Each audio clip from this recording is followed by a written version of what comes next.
시청자 여러분 안녕하십니까? VOA 뉴스투데이 시작합니다.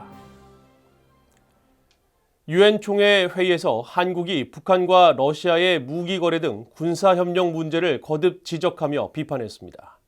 이에 대해 러시아는 유엔의 대북 제재 무용론을 주장하고 북한은 잠자는 호랑이를 건드리지 말라며 반발했습니다. 첫 소식 함지아 기자가 보도합니다. 재래식 무기를 주제로 열린 23일 유엔 총회 1위원회 회의장. 제네바 주재 한국 대표부의 윤석미 차석 대사는 최근 강화되고 있는 북한과 러시아의 무기 거래 등 군사 협력 문제를 정면으로 지적하면서 중단할 것을 촉구했습니다. Mr. Chair, the Republic of Korea expresses its grave concern over how the military cooperation between the Russian Federation and the DPRK undermines the global non-proliferation regime, threatening stability and security in the Indo-Pacific, Europe, and around the world. We urge Russia and the DPRK to immediately stop such illicit activities. 이 같은 한국의 지적에 먼저 러시아가 반발했습니다.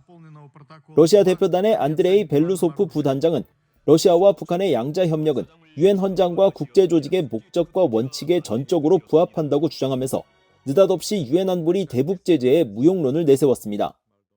Что касается санкционного режима в отношении КНДР, то чем дальше он применяется, тем больше становится очевидна несостоятельность санкционного давления на Пхеньян. 러시아는 지난 10일 유엔 총회 회의에서도 우리는 대북 제재가 그 유용성을 완전히 소진했으며 북한의 핵 프로그램 폐기나 중단을 보장하는 데 소용이 없음을 보여줬다고 확신한다며 대북 제재 무용론을 주장했었습니다.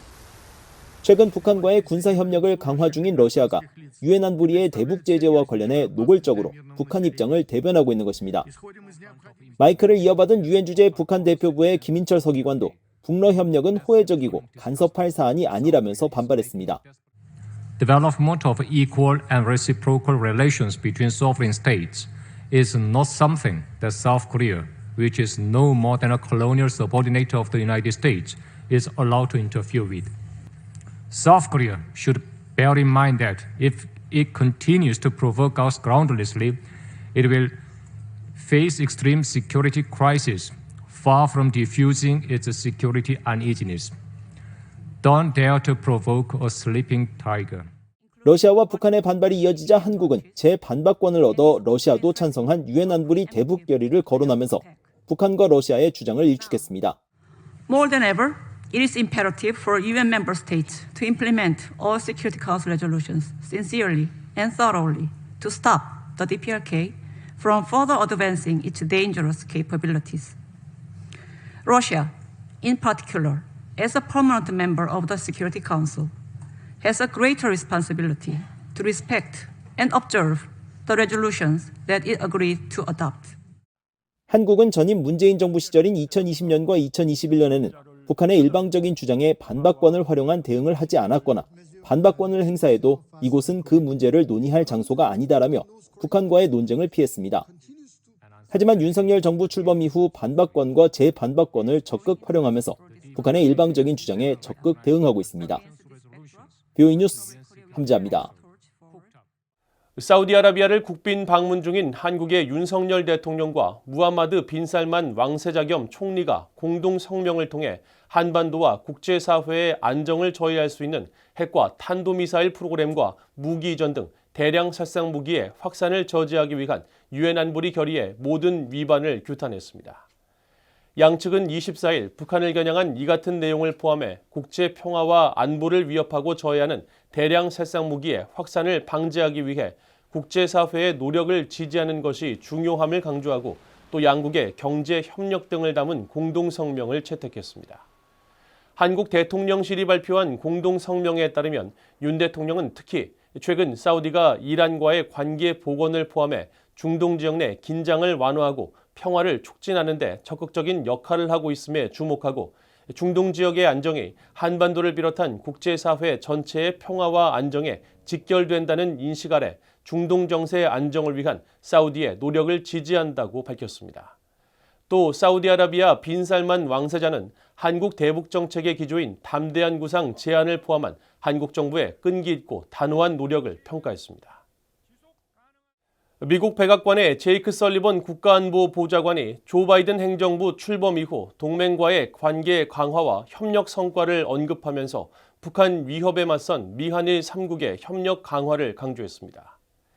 설리번 보좌관은 24일 미국의 외교 전문지 포린 어페어스에 실린 기고문을 통해 바이든 행정부 출범 이후 동맹 현대화와 파트너십 강화 등에 주력해왔다고 밝히고 미한일 3국은 지난 8월 역사적인 캠프 데이비드 정상회담을 통해 새로운 3국 시대를 공고히 하는 동시에 양자 동맹도 새로운 차원으로 끌어올렸다고 평가했습니다.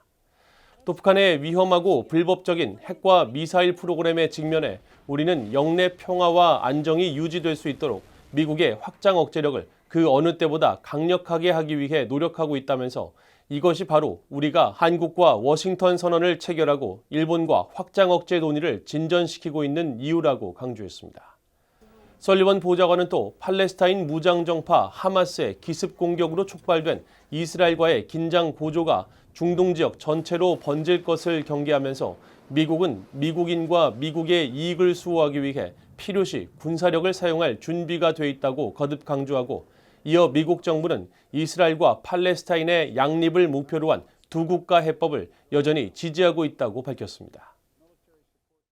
유럽연합 EU가 탈북민 강제 북송 문제 등을 담은 북한 인권 결의안을 현재 마련하고 있으며 오는 31일까지 유엔 총회에 제출할 것이라고 밝혔습니다.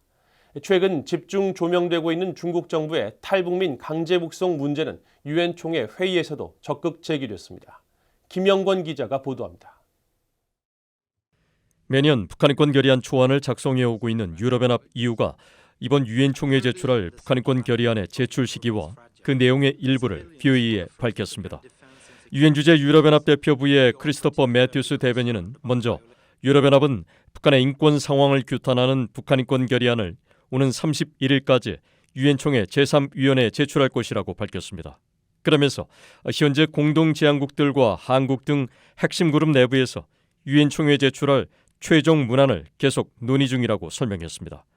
이어 북한 인권 결의안은 포괄적이며 농루플망, 즉 강제 송환 금지 원칙 등 모든 측면을 다루고 있다면서 최근 우려와 비판이 커지고 있는 중국의 탈북민 강제 북송 문제를 결의안에 담을 것임을 시사했습니다. 유엔 총회가 지난해 18년 연속 채택한 북한 인권 결의는 북한 정부가 송환된 탈북민들에 대한 보복으로 가하는 여러 처벌을 적시하면서 모든 국가가 농르플망의 기본 원칙을 존중할 것을 강력히 촉구했습니다. 이런 가운데 첫날 유엔 총회 제3위원회가 개최한 엘리자베스 살몬 유엔 북한인권 특별보고관의 보고에서도 중국의 탈북민 강제 북송 문제가 제기됐습니다. The return will expose them to torture, sexual violence, or extrajudicial killings. Every state has an obligation under the principle of non-refoulement to hold these repatriations and protect DPRK nationals within their jurisdictions. 한국의 이신화 북한인권 국제협력 대사도 탈북민들에 대한 강제 송환 금지 원칙을 준수할 것을 촉구했습니다. Lastly, we express our deepest concern and recent report that hundreds of North Korean defectors are being forcibly repatriated. We call on all member states to abide by the principle of non-refoulement. 보고에 참석한 영국과 스위스 대표도 국제사회는 탈북민들의 권리를 보호해야 한다면서 문제의 심각성을 지적했고 체코 대표는 중국과 러시아를 공개적으로 언급하며 우려를 나타냈습니다. Czechia also reiterates its support to the principle of non-refoulement of individuals being at risk of serious human rights violations upon their forced repatriation to the DPRK, which occurs mainly from Russia and China. 중국 대표는 그러나 탈북민은 난민이 아니라는 기존 주장을 되풀이했습니다. 非法入境朝鲜人不是难民，其行为违反了中国法律，破坏了中国的出入境管理秩序。对非法入境朝鲜人问题，中方将继续根据国内法、国际法和人道主义结合的原则。 VN뉴스 김영권입니다.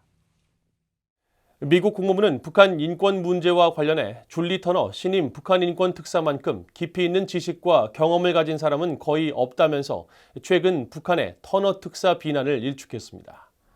국무부 대변인은 23일 최근 북한이 관영 매체인 조선중앙통신을 통해 터너 특사의 최근 방안에 대해 악의와 음모로 가득 찬 정치적 행적이라고 비난한 것과 관련한 BOA의 논평 요청에 국무부와 백악관 국가안보회의 NSC에서 20년 가까이 북한 인권 문제 등을 다뤄온 터너 특사는 이 직책을 수행할 자격을 갖춘 독보적인 인물이라며 이같이 밝혔습니다.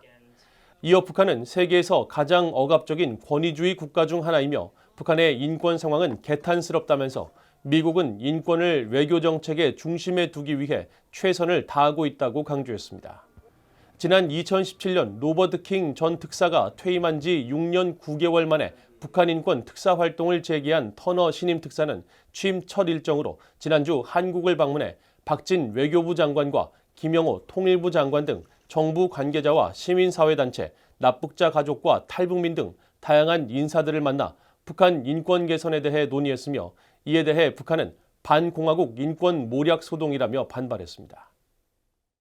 미국과 한국, 일본이 엄청난 협력을 통해 북한 위협에 대응해 확장 억제 공약을 현실로 만들고 있다고 미국 국방부의 마라 칼린 정책부차관 대행이 밝혔습니다.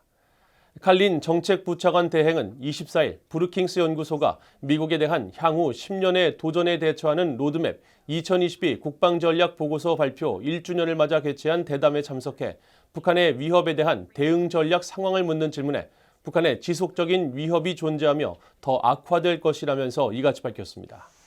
칼린 대행은 또 미국은 북한의 위협을 감시하고 대처하는 방법을 숙지하고 동맹국 및 파트너와 긴밀히 협력해 대응하고 있다면서 미한일 3국은 북한의 위협이 어떻게 변화하고 있는지 또 위협에 대처하기 위해 우리가 함께 할 일이 무엇인지 굳건하고 긴밀한 대화를 나누고 있다고 설명했습니다.